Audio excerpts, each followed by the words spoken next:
her out. And it didn't even look like a body, do you know, it wasn't big enough for her. But it was.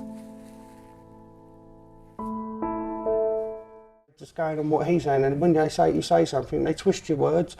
Do you know what I mean? I'd love to sit there and they asked me stupid questions yesterday, like, oh, did you do anything to her? Well, no, I bloody didn't. Excuse my language, but no, I didn't. I'd never think of that. I'd love her to bitch. She's like my own daughter. In August 2012, 12-year-old Tia Sharp disappeared from her grandmother's home in New Addington, South London, sparking a frantic search and capturing the nation's attention. Initially believed to have gone missing under mysterious circumstances, the investigation quickly unraveled a far darker reality. As police combed through the evidence and re-examined the house where she was last seen, they made a chilling discovery in the loft. A discovery that exposed a horrifying betrayal by someone she trusted. This case would not only reveal shocking details about Tia's final moments, but also highlight critical failings in safeguarding and justice. Let's get into the tragic story of Tia Sharp and the pursuit of justice in her name. It goes without saying this is an absolutely terrible time for Tia's family, who are all desperate for her to be found safe and well. I cannot imagine how it must feel for this family after more than 5 days. There are over 80 officers working on this case. Tia Sharp was a cheerful, kind-hearted 12-year-old girl who brought joy to those around her. Living in South London, she was deeply cherished by her family and friends. She was known for her radiant smile and vibrant personality.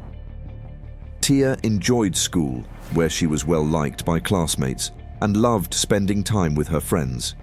She had a natural curiosity and zest for life, which made her a delight to be around.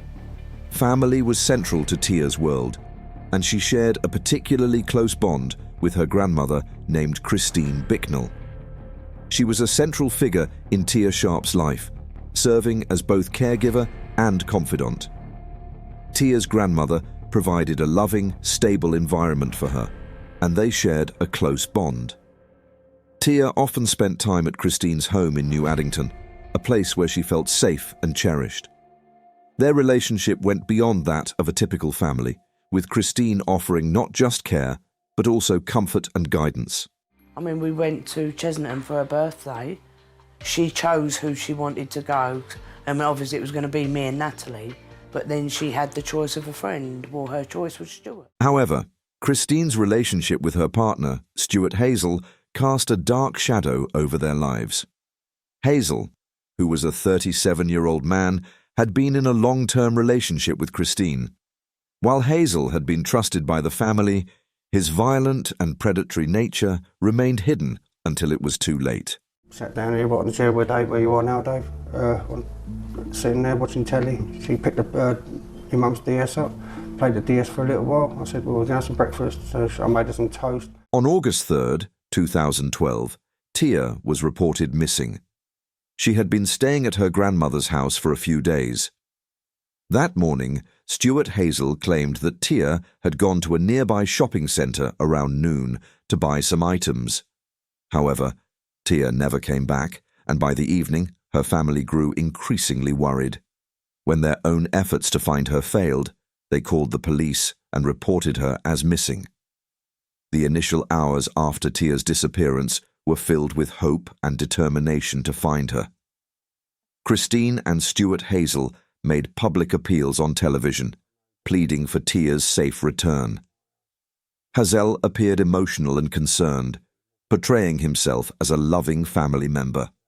However, little did they know this facade would later be exposed as a calculated lie to cover up his heinous crime.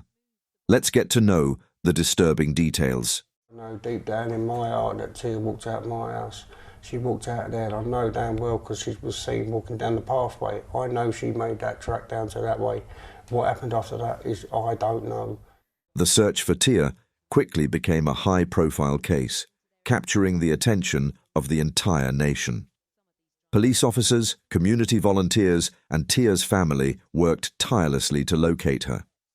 Posters with Tia's photo were distributed across South London, and social media campaigns urged people to come forward with any information.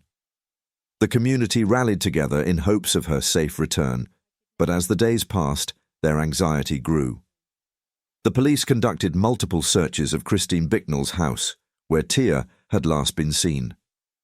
Despite searching the property twice, officers found no trace of the missing girl.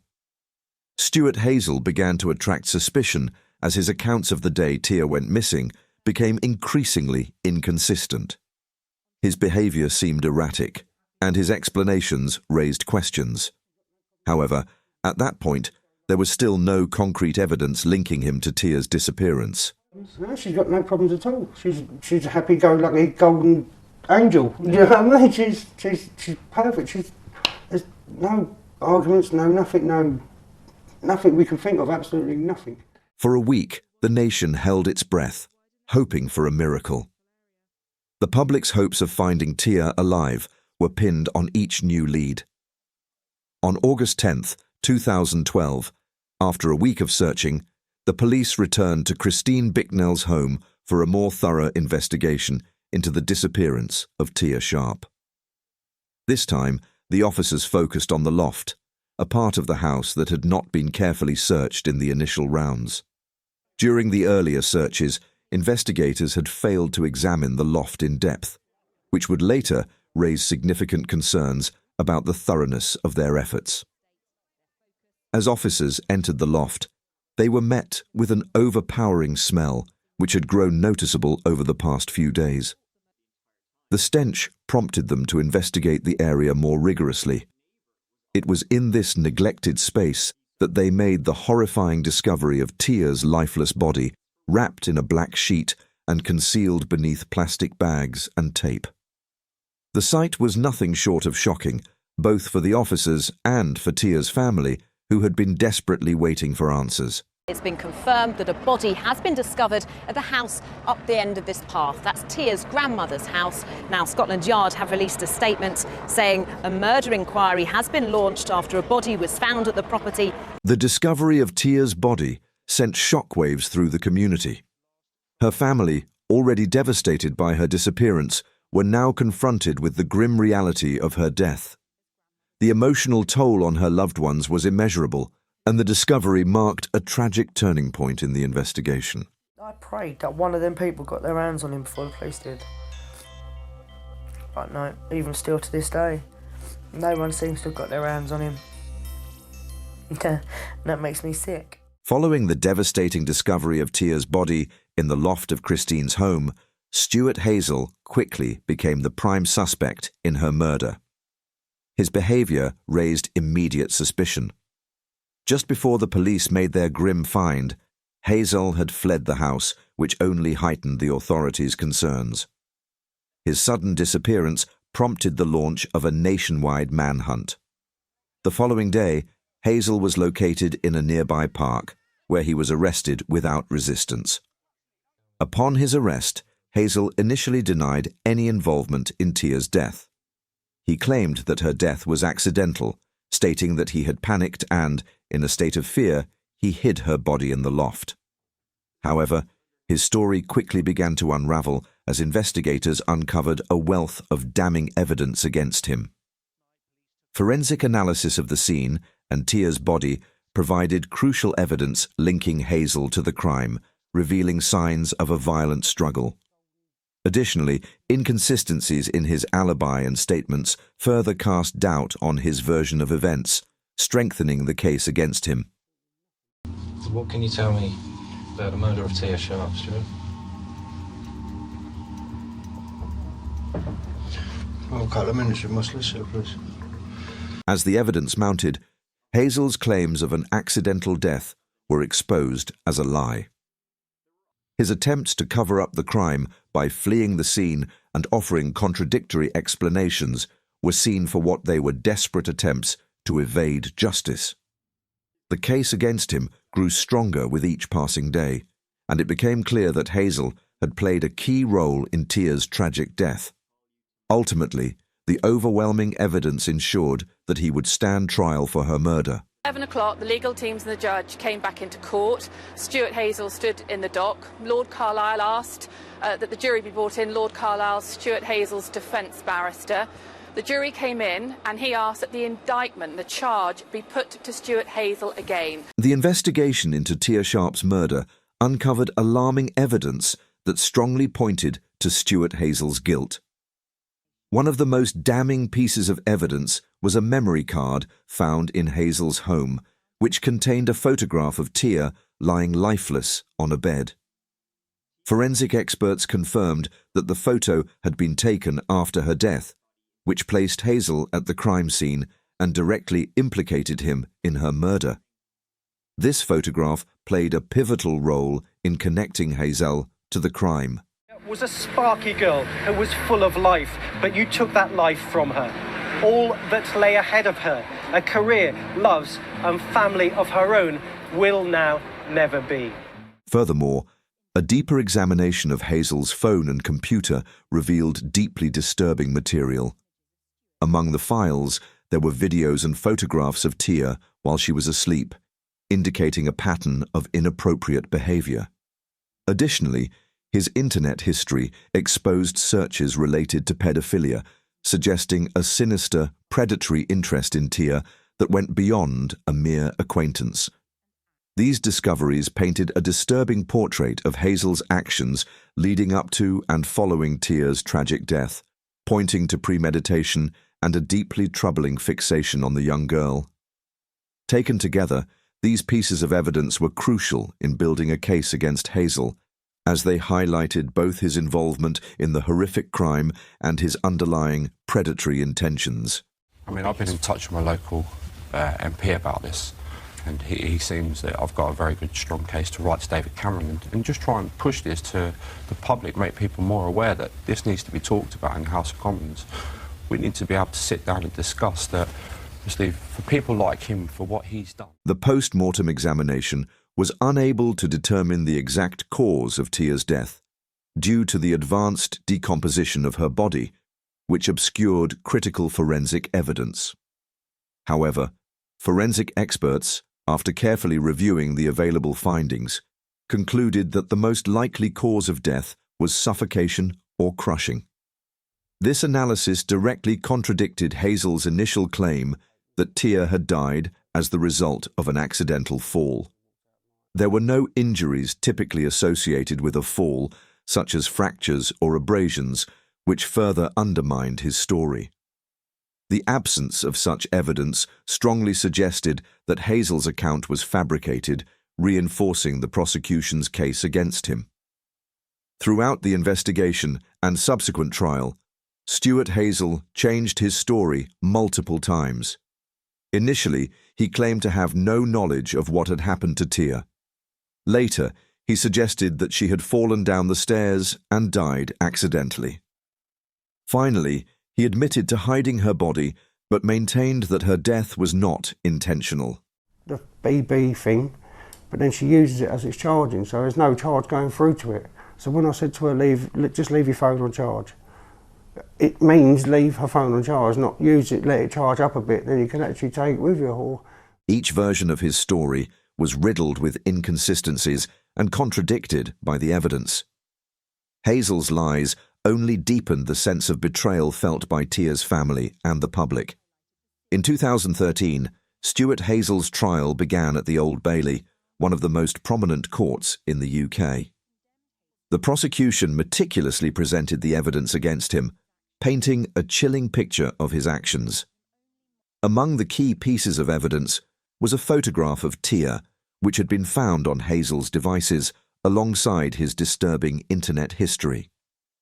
Investigators had also discovered a trove of material that further linked Hazell to the crime. The prosecution argued that Hazell harboured a sexual interest in Tia and had murdered her to prevent her from exposing his actions.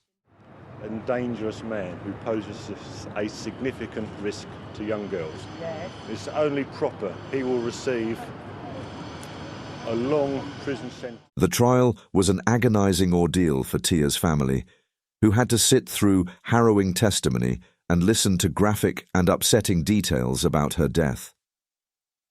Every day in the courtroom brought new revelations about the nature of Hazell's crimes, subjecting the family to further emotional turmoil. From a man in the public gallery. Now, the judge said that he could have imposed a whole life tariff on Stuart Hazell, but to do that he would have had to be absolutely sure that the murder itself was sexually motivated.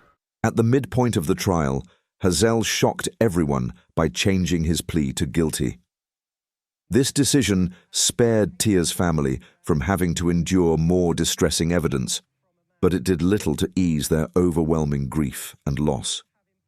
Hazell's sudden change in plea left many questions unanswered, and the family's suffering remained unrelenting despite the shift in the legal proceedings.